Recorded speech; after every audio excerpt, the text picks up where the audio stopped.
time for us to move on to our next session. Absolutely. And what we're going to talk about is the world that seems saturated with strategy documents and also transformation roadmap.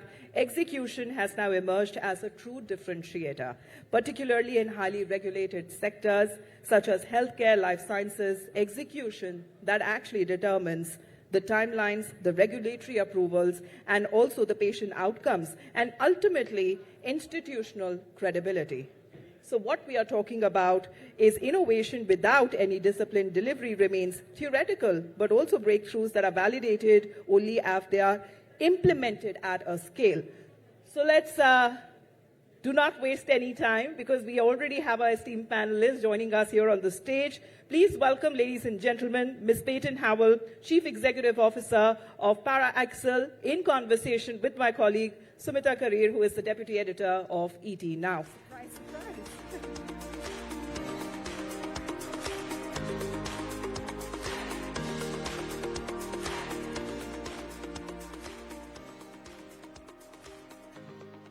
Thank you very much, ma'am, for taking the time out and being here with us at the ET Now Global Business Summit. It's an honor to have you. Let's first begin with the kind of disruptions that everybody is talking about. In fact, it is the theme at GBS this year. We've heard from manufacturing companies, we've heard from technology companies, telecom companies, but give us a sense of how these geopolitical disruptions, which have led to supply chain disruptions as well, and country-specific regulations, are really shaping up businesses, particularly your business. If you could get us an insight on that. Yes, well, thank you for the opportunity. I lead Parexel, so we run global clinical trials around the world. 22,000 employees globally, but 6,000 in India. So critically important backbone for us. And I will tell you, India has not been disruptive. India is growing and really thriving in terms of clinical research, but we have had to manage a wide range of disruptions, particularly because of regulatory uncertainty. When you think about the challenges in the United States, when you think about the wars that we've had in various countries, all those impact global clinical trials that we run. So it has been a challenging time, but I do remain an optimist. Like some of the prior leaders, we're seeing a number of things come to the table to help us manage disruption. AI and technology, our hub centers actually out of India actually have supported global clinical trial business continuity, and we expect that to continue. So I'm definitely an optimist about how we're using today's innovation framework to help us to execute for the future.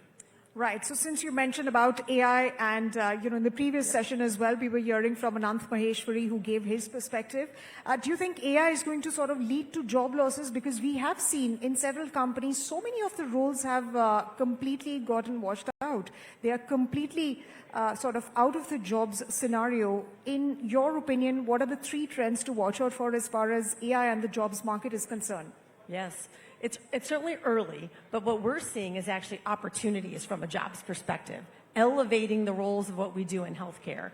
In healthcare, the human remains central to that patient experience, so that doesn't change, but the support systems, the accuracy, the ability to plan and really look at how you approach a clinical trial, for example, or how you approach healthcare delivery, really leveraging AI. So we actually believe it's an opportunity. I will tell you, since I'm here in India, I think it's an incredible opportunity here in India because of the strength of talent we have in country. And we've seen our team in India lead many of the innovations that we're now deploying globally in clinical research and safety. Okay. Could you give us some examples when you say that some of the examples which are sort of discovered here in India, which are created in India, are Certainly. being employed all across the globe? Yeah, I'd love to share one example. My head of India is in the room, and his team here that leads a global safety business was able to take some of our technology and embed it into workflow to automate some of the more routine tasks. And I think that's the real opportunity in healthcare, is to be able to elevate all of those roles. So that's a simple example, but a really important one in changing the speed and accuracy and quality of what we do. Right, speed, accuracy, and quality, and of course, credibility is going to be important in this age of AI, Peyton, as of course companies deploy AI. But let me ask you a follow-up question. When you essentially talk about AI, where do you really see sort of AI being deployed in the healthcare segment, especially beyond chatbots, beyond interactive agentic AI? you know, for a healthcare company, we're in a highly regulated environment. So we're still early for assessing that, but I definitely think it's an opportunity. But I think it would be remiss to not make sure we mention that the human is at the center of everything that we do. So it is not replacing that. In fact, it's really emphasizing that scientist at the center of everything. And I think when you think about AI, it's going to be all about execution, our theme here, as well as making sure you preserve your culture and purpose. And so that's where we've been very focused, because we need everyone to know not just what they're doing and executing, but the why, how it touches a patient, how it could impact patient safety, and how it really supports the outcomes of what we're doing. Absolutely, and that is going to be important, how it really touches patient safety. Safety and credibility is definitely very important in your sector, and how AI enhances that or sort of, you know, leads to that waning off, that remains to be seen. But we have time for, I think, one more question, and I'll ask you about, you know, the geopolitical aspect that we spoke about, the disruptive aspect that we spoke about.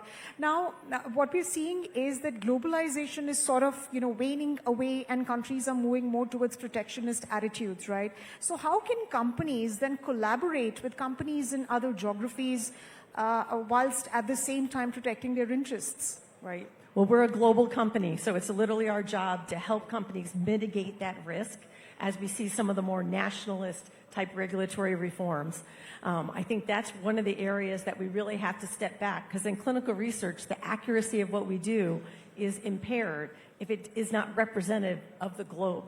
So we certainly need patients that participate in clinical trials that represent all of the globe. And that's actually one of the reasons I'm here this week in India, is really trying to support and expand the number of clinical trials that are accessed here in India.